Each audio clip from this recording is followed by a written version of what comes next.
হরে কৃষ্ণ। সকলের চরণে জানাই সশ্রদ্ধ প্রণিপাত। আপনাদের সবাইকে জানাই দৈনিক গীতামৃতের 237তম পর্বে সুস্বাগতম, কৃষ্ণপ্রীতি এবং শুভেচ্ছা। দৈনিক গীতামৃতের আজকের এই পর্বে আমি আপনাদের নিকট আলোচনা করব ভগবদ গীতা 6ষ্ঠ অধ্যায়ের 24 বা 24তম শ্লোক নিয়ে। আপনারা সকলে ধৈর্য ও মনোযোগের সহিত সম্পূর্ণ ভিডিওটি শেষ পর্যন্ত দেখুন, সেই সাথে শ্লোকের মাহাত্ম্য তাৎপর্য হৃদয়ঙ্গম করার প্রচেষ্টা করুন। আমি শুরু করছি, আপনারা সাথেই থাকুন। ওম নমো ভগবতে বাসুদেবায়, ওম নমো ভগবতে বাসুদেবায়, ওম নমো ভগবতে বাসুদেবায়। শ্রীমদ্ ভগবদ গীতা 6ষ্ঠ অধ্যায় ধ্যান যোগ। তো শ্লোকটি হচ্ছে ভগবান শ্রীকৃষ্ণের। ওম সনিশ্চয়েন যোক্তব্য যুগ অনির্বিন্ন চেতসা সংকল্প প্রভবান কামাংস ত্যক্ত্বা সর্বান অশেষতঃ মনসৈবেন্দ্রিয় গ্রামম বিনিয়ম্য সমন্ততঃ। অনুবাদ: অবিচলিত অধ্যবসায় ও বিশ্বাস সহকারে এই যোগ অনুশীলন করা উচিত। সংকল্পজাত সমস্ত কামনা সম্পূর্ণরূপে ত্যাগ করে মনের দ্বারা ইন্দ্রিয়গুলিকে সমস্ত দিক থেকে নিয়ন্ত্রণ করা কর্তব্য। এই শ্লোকে ভগবান বলল যে অবিচলিত অধ্যবসায় এবং বিশ্বাস সহকারে যোগ অনুশীলন করতে হয় এবং সংকল্পে থাকা সমস্ত যে কামনা সেগুলো হচ্ছে সম্পূর্ণরূপে ত্যাগ করে মনের দ্বারা ইন্দ্রিয়গুলোকে সমস্ত দিক থেকে নিয়ন্ত্রণ করা হচ্ছে আমাদের প্রত্যেকের কর্তব্য। এই বিষয়টা আমরা দেখলাম।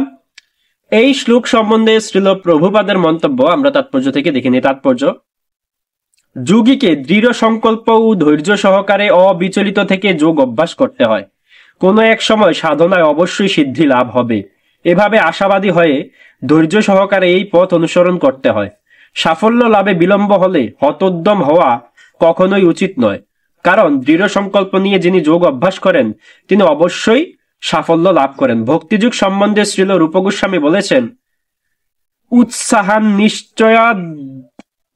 নিশ্চয়াৎ ধৈর্যাৎ তত্তৎ কর্ম প্রবর্তনাৎ সঙ্গত ত্যাগাৎ শতবৃত্তে ষড ভীর ভক্তি প্রসিদ্ধিয়তি। আন্তরিক উৎসাহ, ধৈর্য ও দৃঢ় বিশ্বাস সহকারে ভক্ত সঙ্গে ভক্তির অনুকূল কর্ম সম্পাদন করে এবং কেবল সত্য গুণময়ী কর্ম সাধন করার মাধ্যমে ভক্তিযুগে সাফল্য লাভ করা যায়। উপদেশামৃত 3।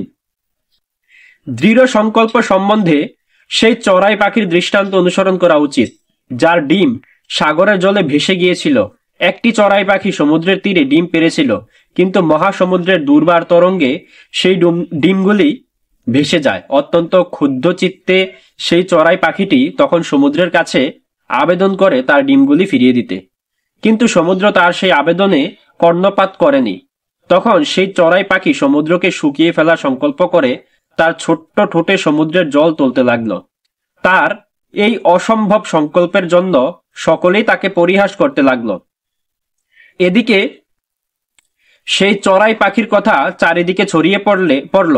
অবশেষে বিষ্ণুর বাহন পক্ষীরাজ গরুরের কানে সেই কথা পৌঁছালো এবং তার ছোট্ট বোনটির জন্য সহানুভূতিতে তার হৃদয় ভরে উঠল। তিনি সেই ছোট্ট চড়াই পাখিটিকে দেখতে সেই সমুদ্রের তীরে এলেন।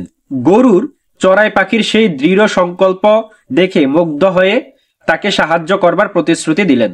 তারপর তিনি সমুদ্রকে আদেশ করলেন চড়াই পাখির ডিমগুলি ফিরিয়ে দিতে, আর সে যদি তা না করে তাহলে তিনি যে সেই চড়াই পাখির কাজটি সম্পন্ন করবেন সে কথাও তিনি সমুদ্রকে জানিয়ে দিলেন।